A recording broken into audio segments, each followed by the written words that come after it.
And so Professor Li received like her bachelor's degree from Peking University and graduated from University of Washington with a PhD degree in population studies. And her research interest basically focus on the areas of family and demographic transition, big data, and demographic methods. And so Professor Li is a very prolific author of many impactful works published in prestigious academic journals such as Proceedings of the National Academy of Sciences, Demography, Demographic Research, Social Networks, Social Science and Medicine, Journal of Health and Social Behavior, Social Science Research, among others.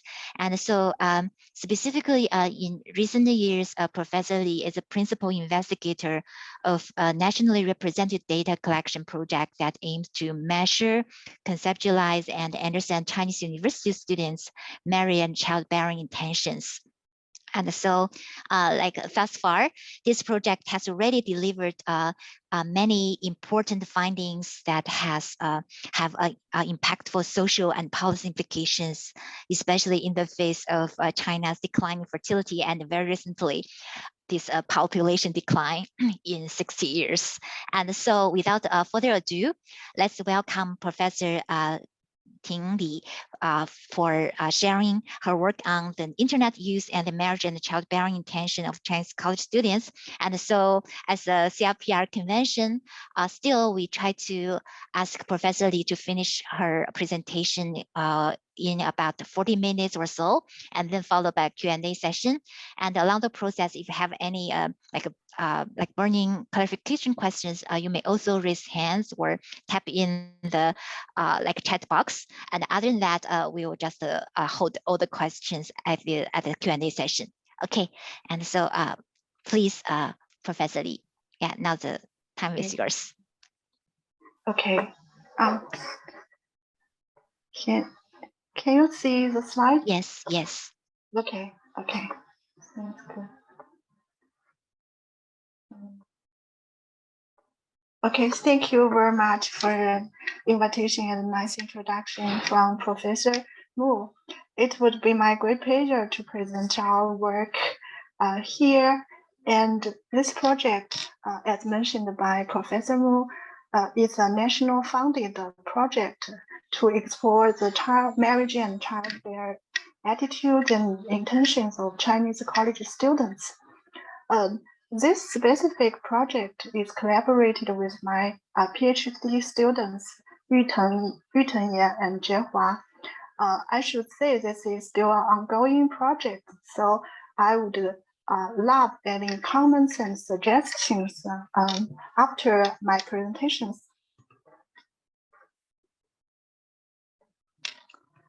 Okay,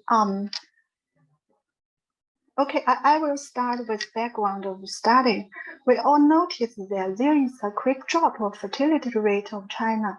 In the 2022, the Chinese population for the first time experienced a negative population growth due to a long time no fertility rate and a change of possibly the marriage patterns. Besides, a low marriage and childbearing intentions pervades in the social media among the younger generation. There needs an explanation for such population change. However, the traditional demographic and fertility transition theories were primarily based on the industrial society or the early stage of informational society. As we already progressed into the digital society, we may need new explanations framework based on this new context. Besides the change of the social context, the generation also changes. Generation Z gradually becomes the main force in the marriage and childbirth of the next decades. There are several prominent characteristics for Generation Z, such as they are natives in the internet age. They are grow with the computer and the mobile phone. Also, their internet behaviors are very different.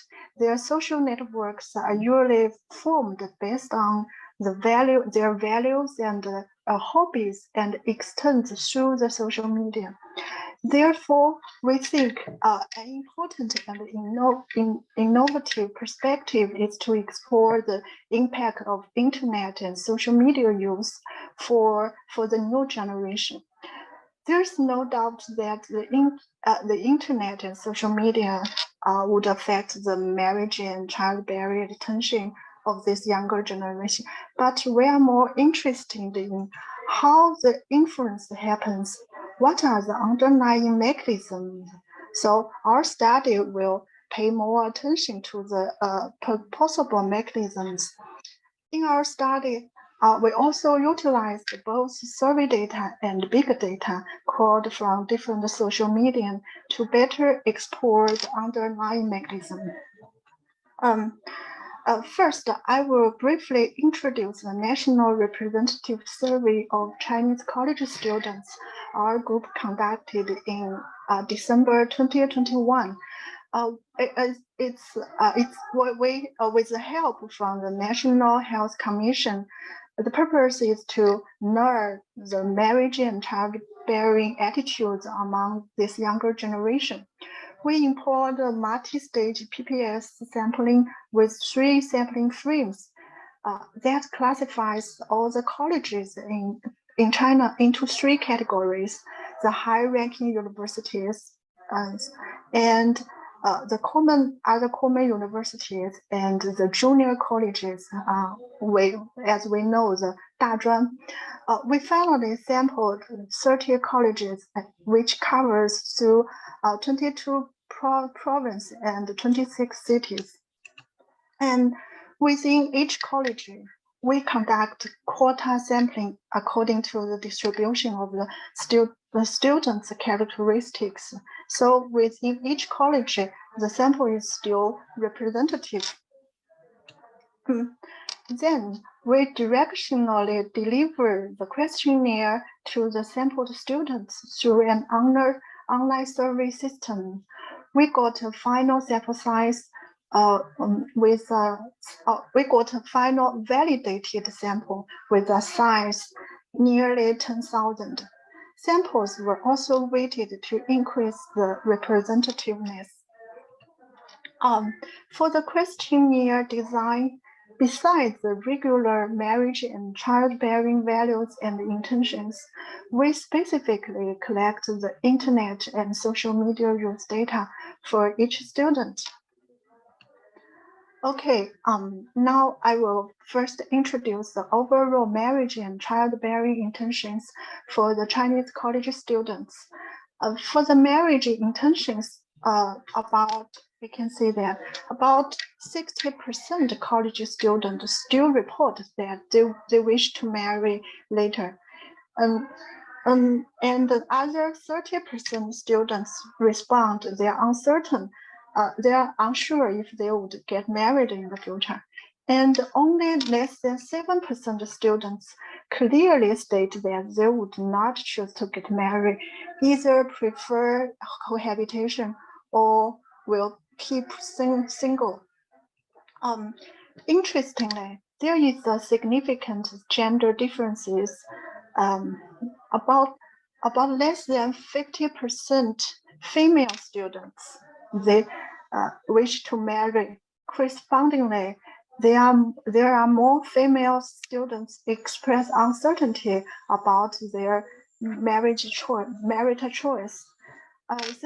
This difference demonstrates that there are differentiating marriage attitudes and obstructions felt by males and females college students. Marriage intentions also vary across different school levels, areas, and family backgrounds.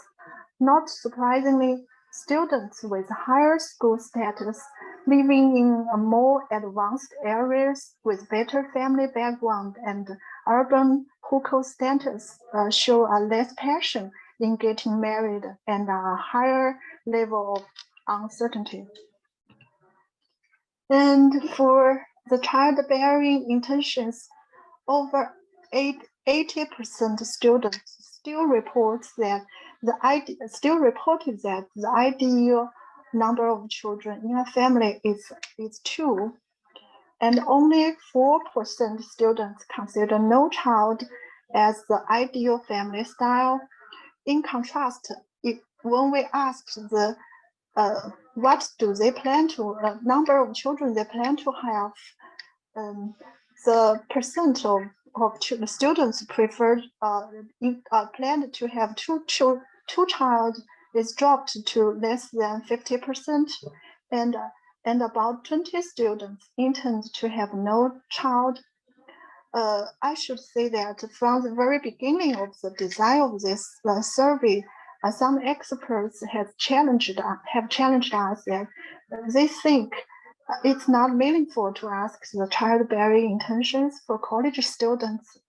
We thought that it was still, although it was still too early to predict the fertility behaviors, but the differences between the ideal number of children and the intended number of children is still informative. It could indicate the obstructions students perceived towards giving birth.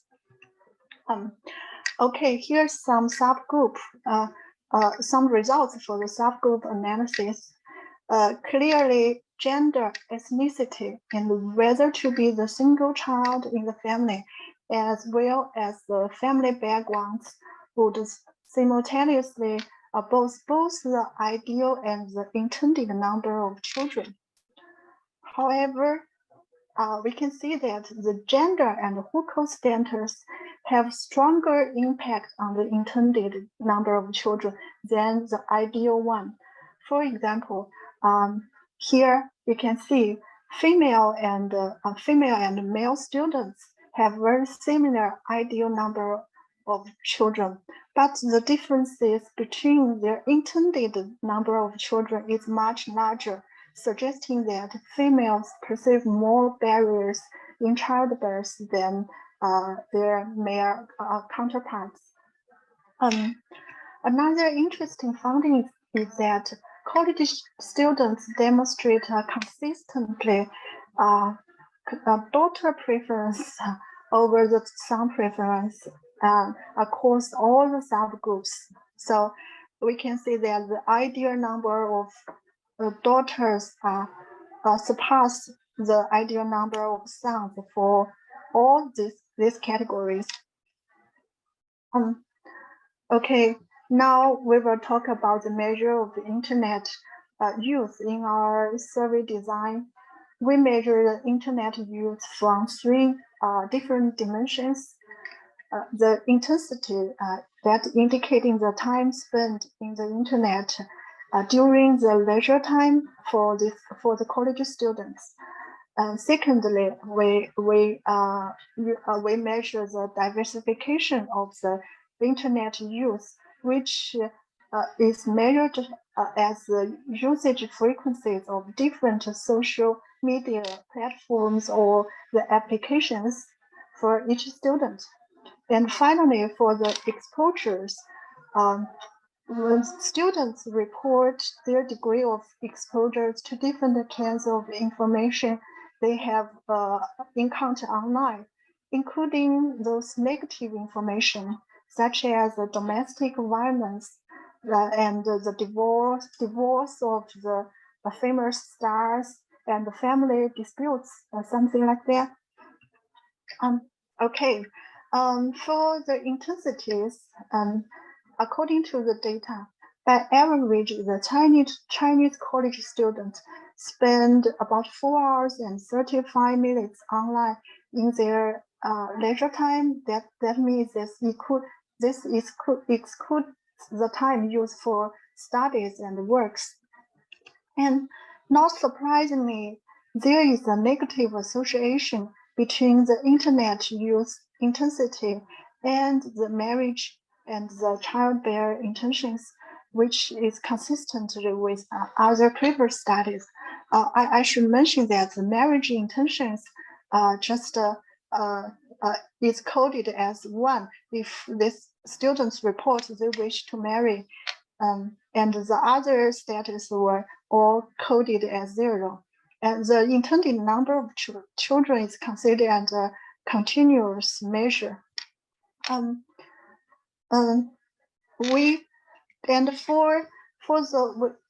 just mentioned the results is consistent with early studies. These early studies also propose the possible mechanisms that why there's a negative association, such as the internet use will increase the exposure to negative information. Secondly, the information or the internet use could present some replacement effect that for the time and the emotional support from marriage and children, and also the use of internet could increase the instability of marriage. However, challenges and research gaps still remain in these areas. First, the intensity or the time use of internet is just a simplification of internet use. Second, as I mentioned, the previous studies, most of previous studies failed to test those mechanisms they proposed. And finally, we think there should be heterogeneous impact of internet use induced by different online contents and social media platforms. Okay, so in our study, we first explore the association between different social media platforms and the marriage and childbearing intentions among Chinese college students through simple regression models with all controls. Those controls including the gender, age, major, school, and the family background and the college characteristic of the colleges. We can see that there's a clear distinction among social media platforms. The platforms, including WeChat, TikTok, Hupu, it's a Chinese version of Reddit, something very like the Reddit platform in the US, and the Little Red Book all show positive relations. And the platforms including Weibo, that's similar to Twitter and Douban and Bilibili and other music apps and game apps show a negative associations. Clearly, there are heterogeneous effects induced by these different platforms. And next, we want to explain why they have this differentiating effect. For those not familiar with Chinese social media platform, I will talk in more detail later. So for the results I just show you, the first thing in your screen is that no doubt these distinctions can be caused by the self-selection bias, such that individuals have unobserved characteristics that affect both their tendencies of using certain social media platform and their intentions of marriage and childbearing. So we further use instrumental variables that is measured by the internet behavior of individuals' peers from the same class and the same school. And also we add the fixed effect of the school and majors to better control these unobserved characteristics. Here I only list part of the results. We can see that the negative effect remains for Weibo and Douban and Bilibili. So I didn't show here, but it's still robust for Bilibili. And the positive effect remains for Hupu and TikTok, especially on the intended number of children. This suggests that the impact of social media is robust, even with the control of self-selection bias, especially for the negative effect. And next, we further test the mechanism by taking Weibo as an example. This table shows that when we add the measure of the degree of exposure to negative information, we found that the exposure to negative information have a strong mediation effect that suggests the use of Weibo, the impact of Weibo on the marriage and childbearing intentions is large, can show the channel of exposed to negative information. So far, all the results I just present are based on our survey data. We identified the differentiating effects of different social media platforms. Of course, we are not satisfied yet. Fundamentally, we want to know more about the mechanisms of how social media platforms influence the attitudes. So we conducted 2 additional studies based on the big data we called from those social media platforms.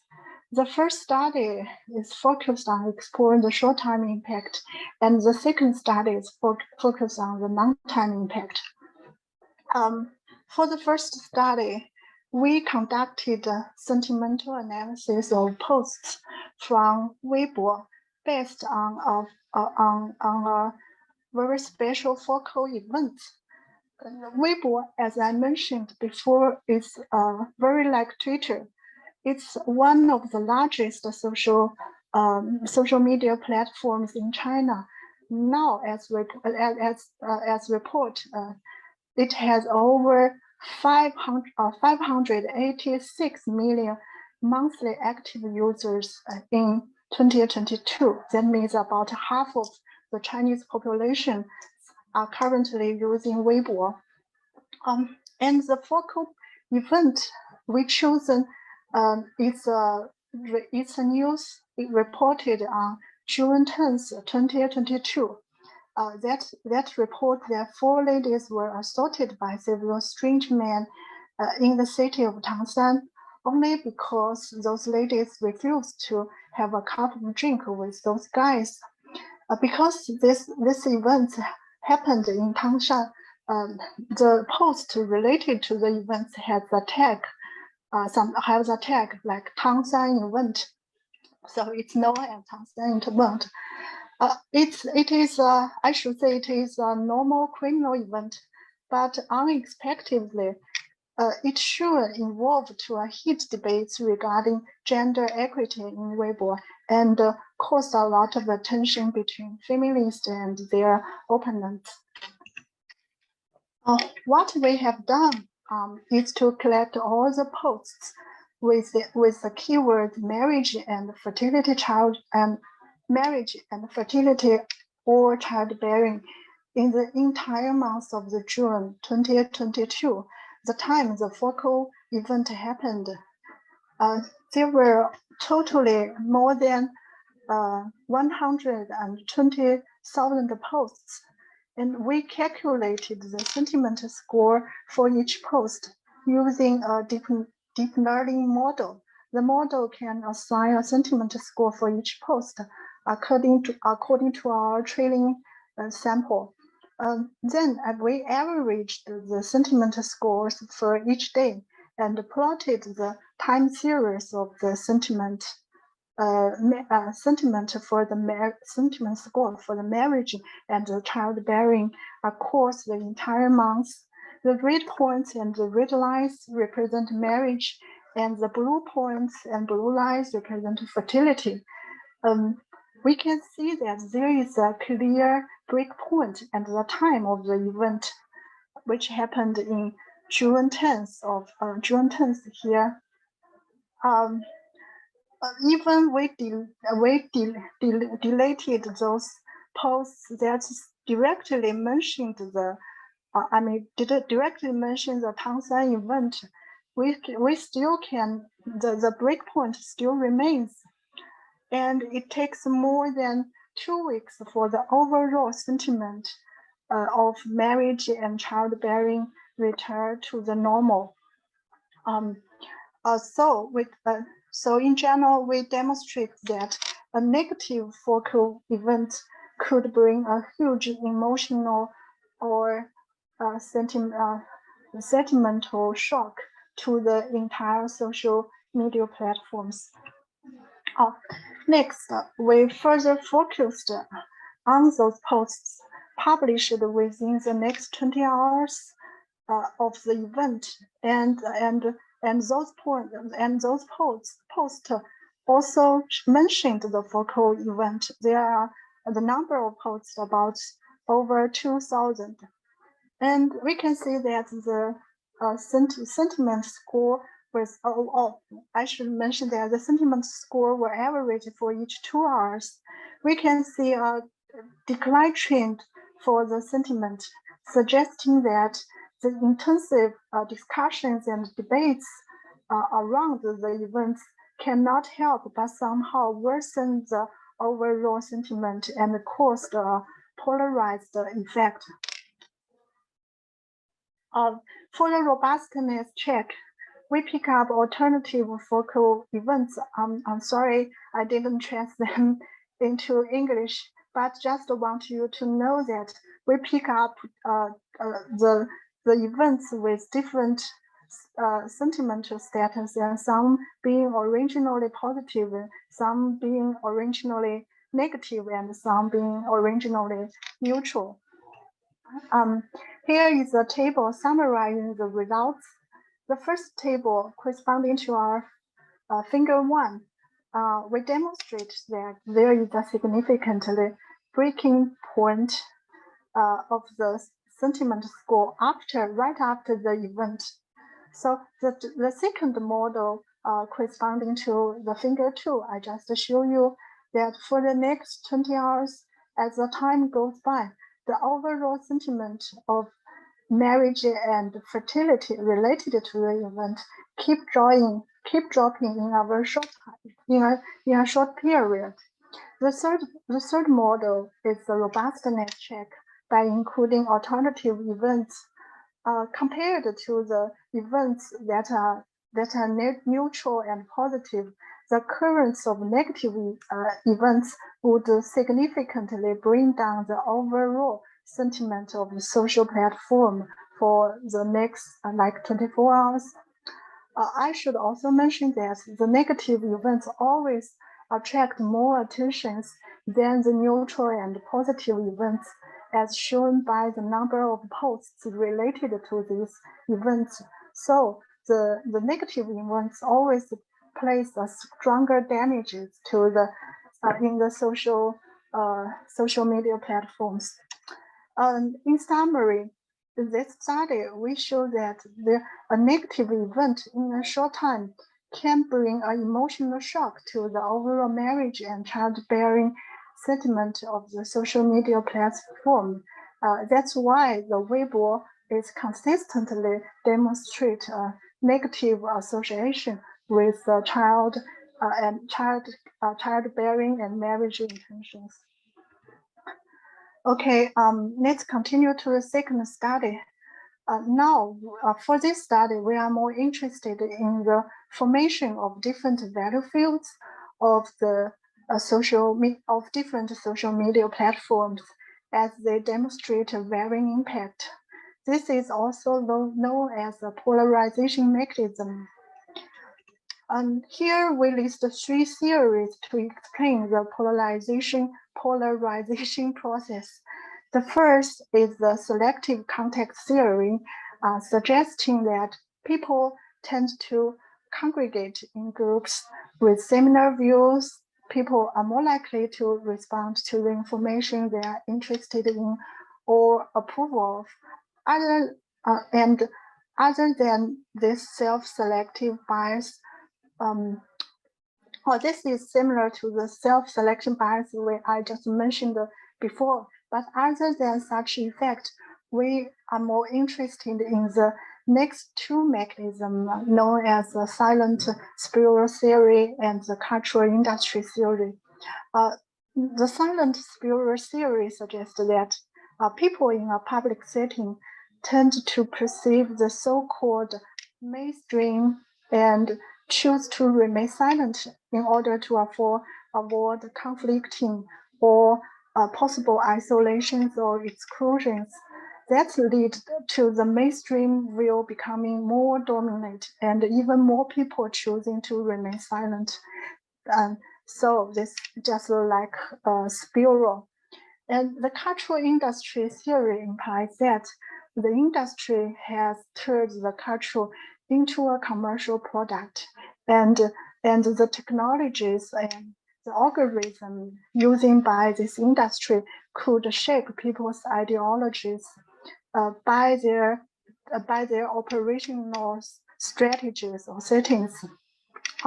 So next, I will show how we assess the impact from these two theoretical perspectives. For study 2, we will compare 3 representative social media platforms. They are Weibo, Douban, and Hupu.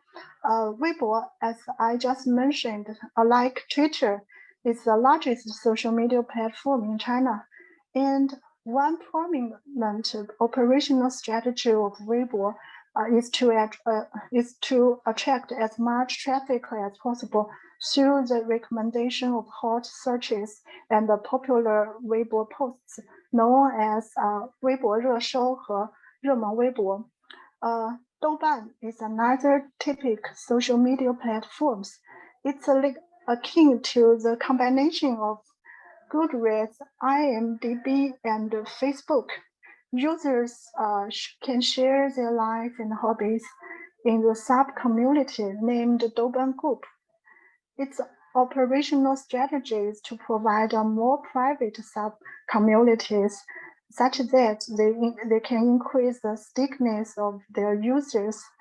As we know that there are more female users in Douban than the male users. In contrast, Hupu has more male users than the female users because Hupu is originally a sport forum and now it evolves to a more general forum. Its operationally strategy is very similar to Reddit. Users can browse and express their views more freely in the sub-forums of various themes. We already show that for Weibo, Douban, and Hupu, they demonstrate differentiating impact on the intention of marriage and childbearing. And using the same survey data, we further show that Weibo, Douban, and Hupu have different impact on the attitude related to the anti-marriage and Ting. The value to the anti-marriage and Ting. Ting means dual income and no kids. So consistently with the impact on the intentions, we can see that Weibo and Douban is associated with more approval of anti-marriage and Ting. And while Hupu indicates non-significant association with these two more progressive attitudes. In this study, we collected 3 kinds of big data during the period of 2019 to 2022. The first are the trending or the popular posts from these 3 platforms regarding the topics of anti-marriage and Ting. And the second are all the comments from these trending posts. And the third is the online posts from these 3 platforms regarding to the same topic as anti-marriage and Ting. The BERT model was used to treat and assign opinions for each post and comments. The opinions were classified into 3 categories as the approval or neutral or the rejection of the anti-marriage or the Ting. Okay, the first set of the fingers shows the attitude distribution of trending posts by the three platforms.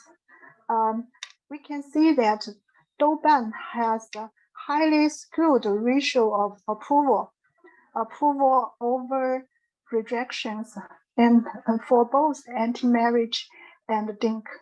Weibo is also skewed with an inclination of approving anti-marriage and Ting.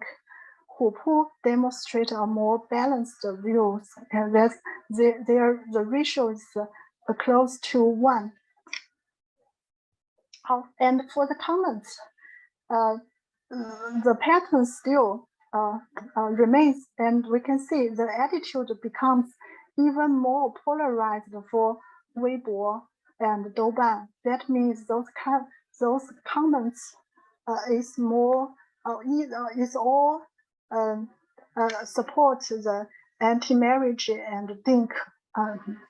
So in Weibo and Douban, but Hupu still demonstrate a more diversified opinion in their comments. What's more interesting is that the attitude of support which quote from these three platforms, I think the polls could represent a more general attitudes of the users, and the polls, the ratio of approval over rejection for the polls are more conservative, especially for Weibo and Douban. It's just slightly above 1. That means the approval or rejection of anti-marriage and Ting is just half and half. It's not it's not that extreme as we show in the trending posts and the comments. Okay, this set of fingers could give a clearer view.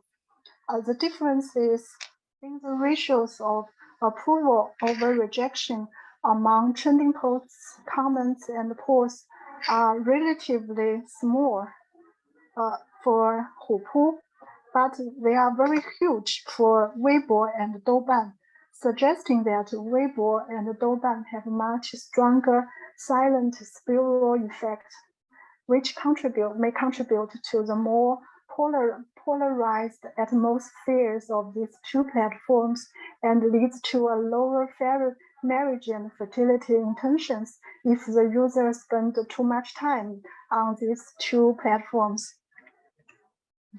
And now the question becomes why Weibo and Douban demonstrate a stronger silent spillover effects. We suggest that the operational strategies of different social media platforms may play an important role. Remember that the Weibo tries to attract traffic through recommending hot searches and popular posts. Those posts and comments with more extreme opinions tend to catch more eyes. Users may strategically publish their opinions to attract the public attentions. And for Douban, the private group setting of Douban group can lead to a stronger peer pressure to express one's own opinions. Users may stick to the mainstream opinion as they do not want to be isolated. And in contrast, the loosely organized communities in Hupu can encourage the freer discussion, which needs more diversified values that present in that social media platforms. Okay, here is the conclusion of the study. We show that internet use plays a more and more important role in shaping younger generations' attitudes toward marriage and childbearing. And different social media platforms demonstrate differentiating impacts. We test the short-time effects by demonstrating the sentimental shocking effect of negative events, and we explore the long-term mechanism through the perspective of silent, spiritual, and cultural industry effect. And this, I should say, this is still a very initial attempt to offer our group to combine the survey data and the big data. For the future, we will definitely continue mechanism searching. We want to further note that the silent spillover effect cannot be underestimated, because it implies that the minorities may have the power to drive the change of the attitude atmosphere as agents, which may eventually promote the transformation of the structure and culture. If you spend too much time in an environment that all the posts or the comments they are approval of anti-marriage and Ting, so the entire social culture may slightly change. Also, this study, our study provides an example of how cultural industry, as well as the underlying technologies and algorithms, could shape the ideology of the society. This is all I want to say today. Thank you. Thank you, Ting, for this wonderful talk. And now the floor is open for questions and comments. Senhu. Hi, Professor Li. Thank you so much for your interesting presentation. Yeah, so I have one question or comment. So I wonder whether it is possible to make some theoretical ideal types between different websites, because it's very interesting that you know, some websites have positive effects, some websites have a negative effect. But it is possible that, you know, for example, in the next few years, some of this website disappear and some new website become even more popular and widely used by people. So I wonder if it is possible to make some theoretical distinctions between this website based on their operating strategies, algorithm, and the weight of information dissemination and so on. Then we will have a theoretical framework. Then even after 100 years, then the study is still important. Yeah. Yeah. Thank you for your question. Yeah, it's a very good one. And what we're doing now is to generalize the framework, theoretical framework, as you were just point out that I think in the field of the sort of the social media analysis, they have sort of formed some theory towards the operational strategies and algorithm, how operational strategy and algorithm can can affect people's behaviors. So we are thinking of borrowing some idea from them. So as we at this stage, I just show you. I think those platforms that based on the recommendation something. It's also I think there's a hot debates for the past several years. The whole based on the recommendation could increase the polarization of the attitude among the users, because they always recommend things you like. So it's like the echo chamber, something like that. So that's the platform like Hupu. It's very loose organized. The recommendation algorithm is very weak. So so as we show that they have a more diversified attitude or opinion towards the marriage and childbearing. So I will, we are working on that direction. Thank you. Yeah, thank you very much, and looking forward to read your paper. Yeah.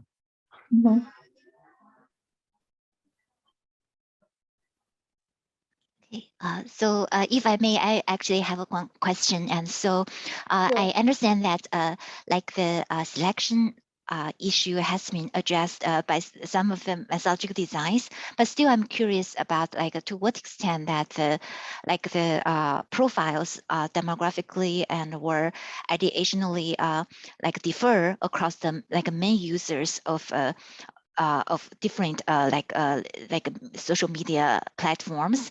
And second, related to that, we all know that the social media consumption might be a combined product, meaning that you may use a combination of different platforms for different functions and different reasons, and your dosage like on each of those platforms may differ. And as a result, this resulting combinations across individuals may or may not like uniquely shape their attitudes towards marriage and fertility too. So to what extent that first of all the profiles can differ, and secondly how this combined effects can play a role. Thank you. Mhm. Okay, that's very good. Two good questions. For the first one, of course, there are significant difference between the among the users using different social media platforms, and the contrast between Douban and Hupu is very very prominent. You can imagine that. So that we also found in our data there are truly two different group of people. Some prefer to some is a heavy user of Douban, some are heavy user of Hupu, and so there are less. I think there's less overlap between these two groups. But for the Weibo, almost everyone, every younger generation are using Weibo. So and so that's what we have now. And we try the selection bias is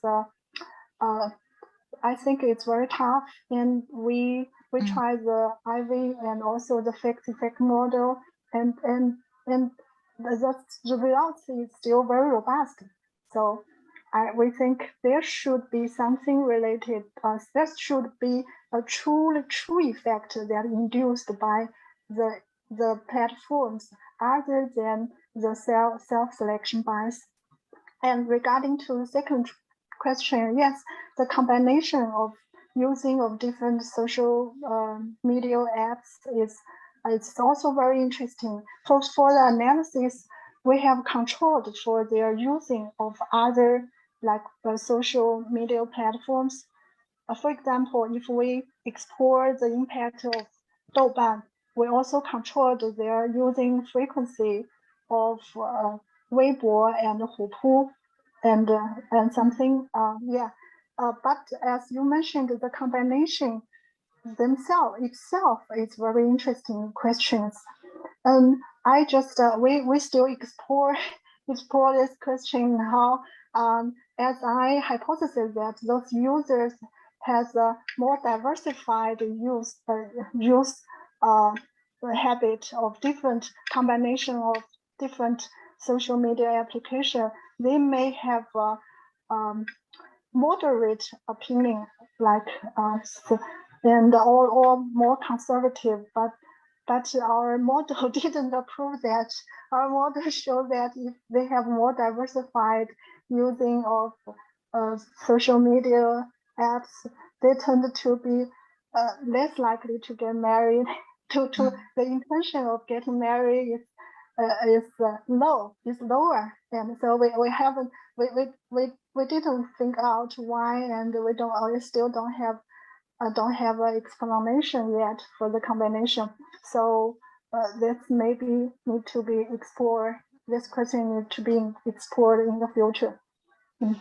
Thank you. I guess echoing Senhu's comments, it'd be great that rather than just looking at the categorical difference and also like speculate on the potential influencing mechanisms of each platforms positively and negatively, it would be great that, for example, like some measures, like coherent dimension, can be pursued.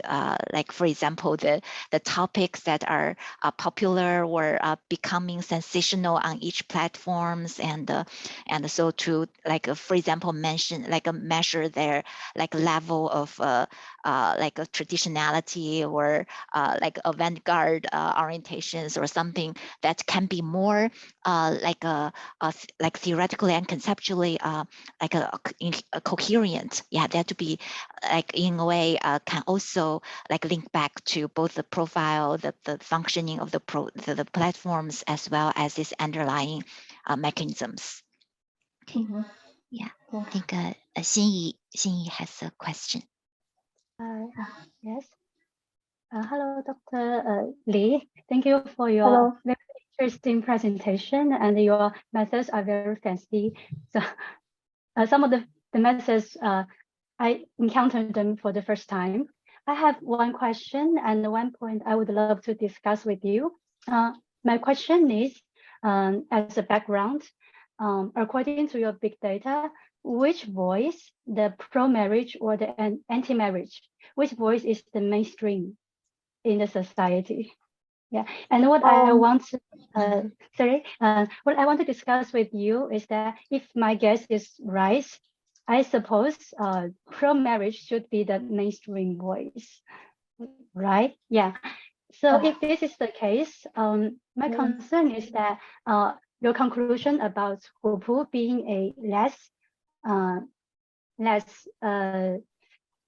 having a less silent spiral effect, is it possibly because people using Hupu, they are not so concerned, that they do not really care about anti-marriage voice.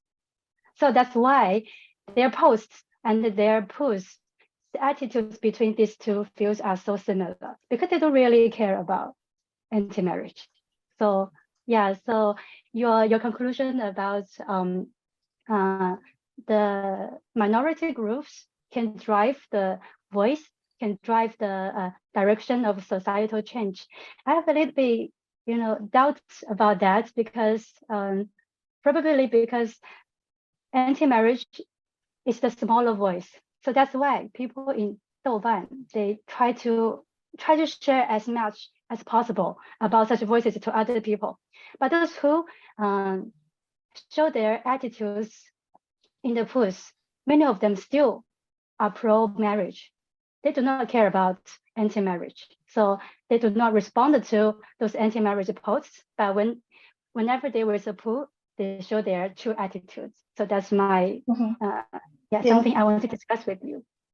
Yes. That's what we want to demonstrate in our study. That, as you say, that you feel that the pro-marriage is still mainstream in the whole society, in the setting of the whole society. We just want to show that, but in this different social media platform, the mainstream, as we perceive the mainstream, I should say, is different than the mainstream of the entire society. As we show that the trending post has a higher ratio of approval of anti-marriage or support of anti-marriage than just reject anti-marriage in the platforms of Weibo and Douban. We propose that it's not because the users of Douban or Weibo are all agree with the anti-marriage opinion, something like that. We just show that because the operational algorithm and that the platforms becomes a seemingly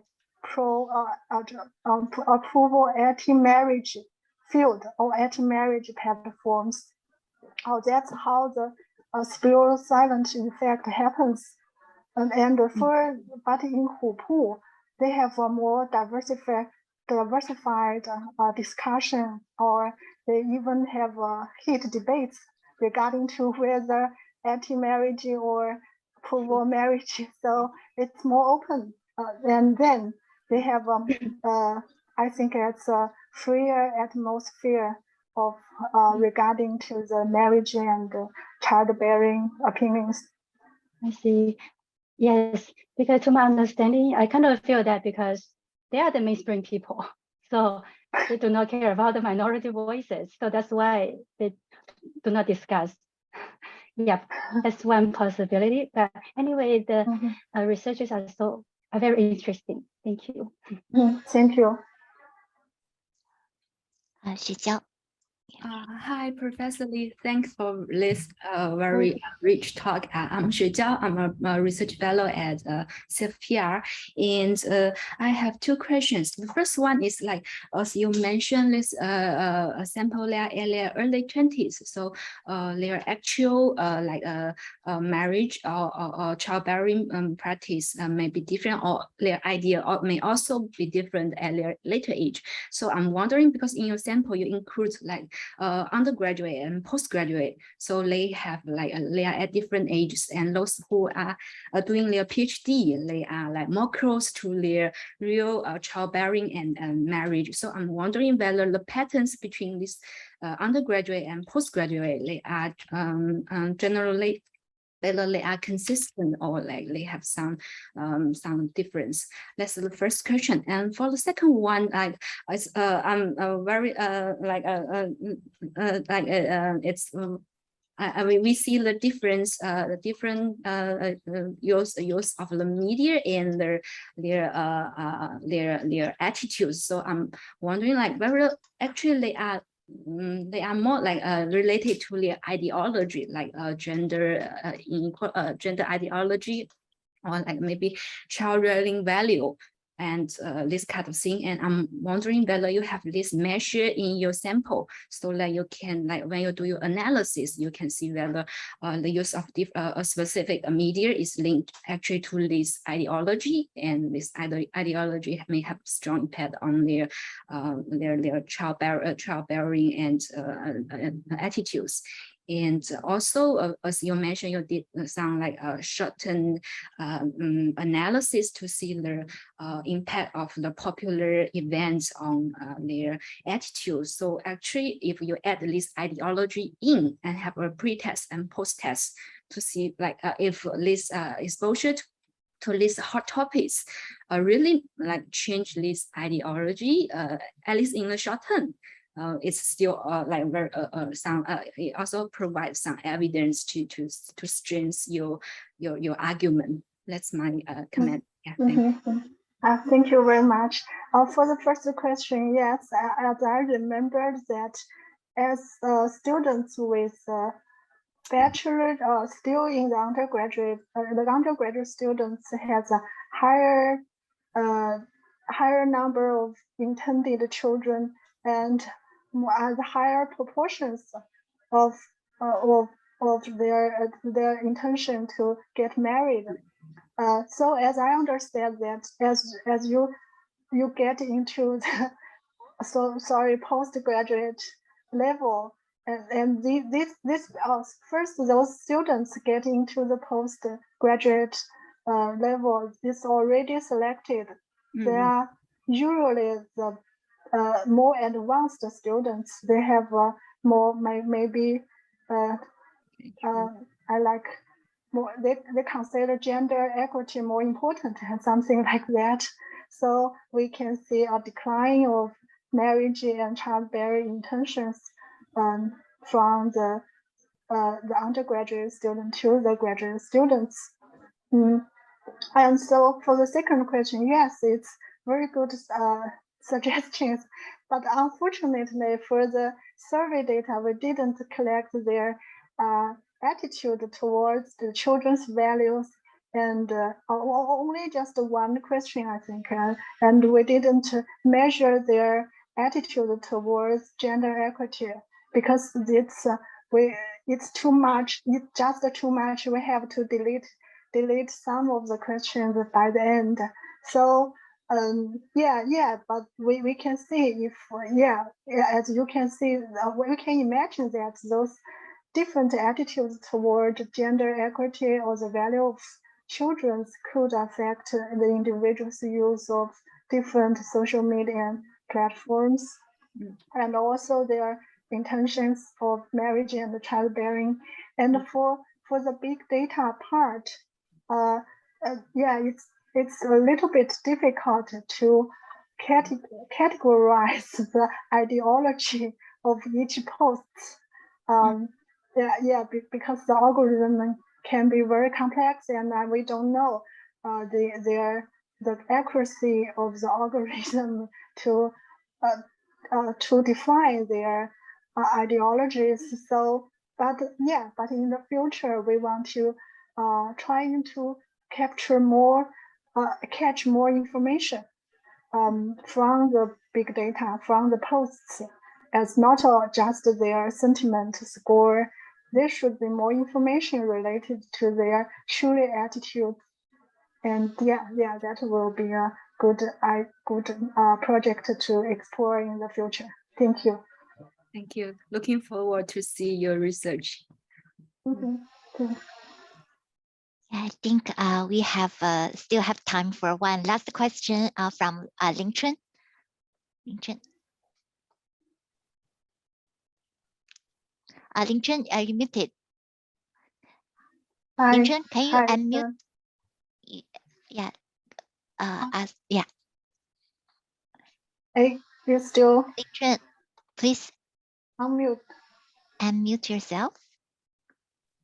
Okay. Hi, Yeah. hi, Good. can you hear me? Yes. Yeah. Oh, sorry. Hi, Professor Lee, and long time no see. Yeah, it's nice to see you here Yeah. online. I just have one question. I'm an internet user, and I also surf the internet a lot.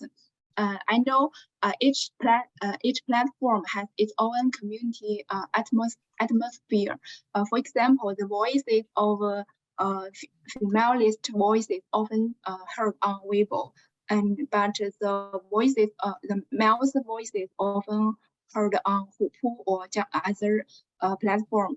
I want to know during your study how to consider and solve this difference between communities.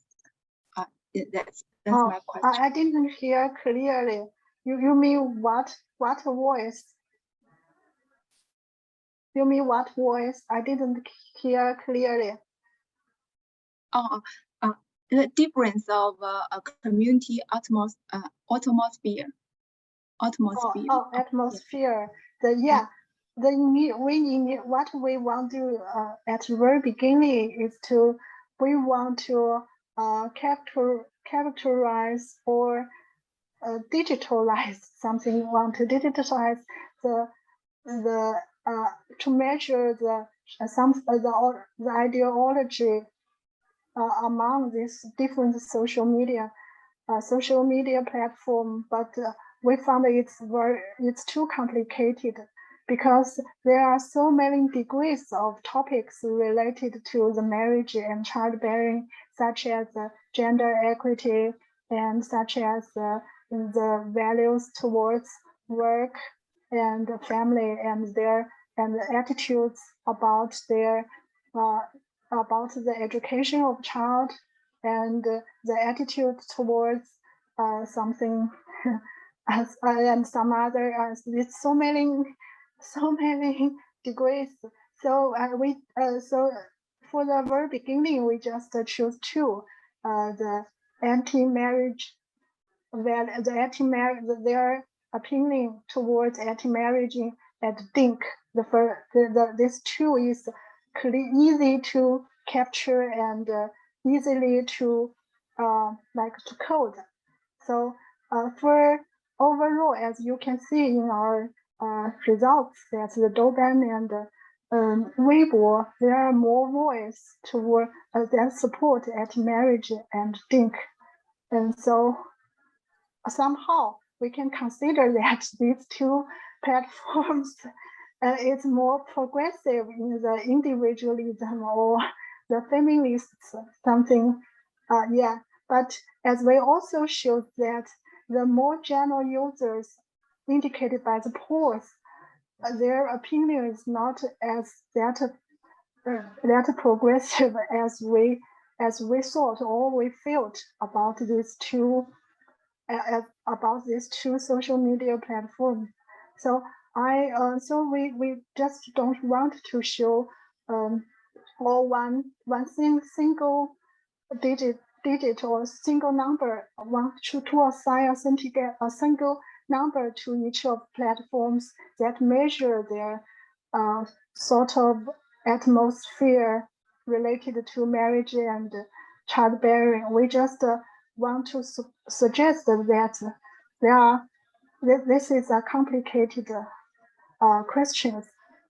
That's all. Yeah. Thank you. Do I answer you? Did I answer your question? Probably. I know it's clear. Maybe I can we can communicate improve it. Yeah. Yeah. Thank you. And your study very interesting. Great work. Thank you. Yeah. Okay, thank you. Thank you all. We are also running a little bit late, and let's put our hands together and thank you, Professor Lee, again for such an interesting and very impactful talk. And thank you everyone for joining us today. And hope all will have a good weekend ahead. Okay, so thank you. Yeah. Bye-bye. Bye-bye. Thank you. Have a nice weekend. You too. Thank you.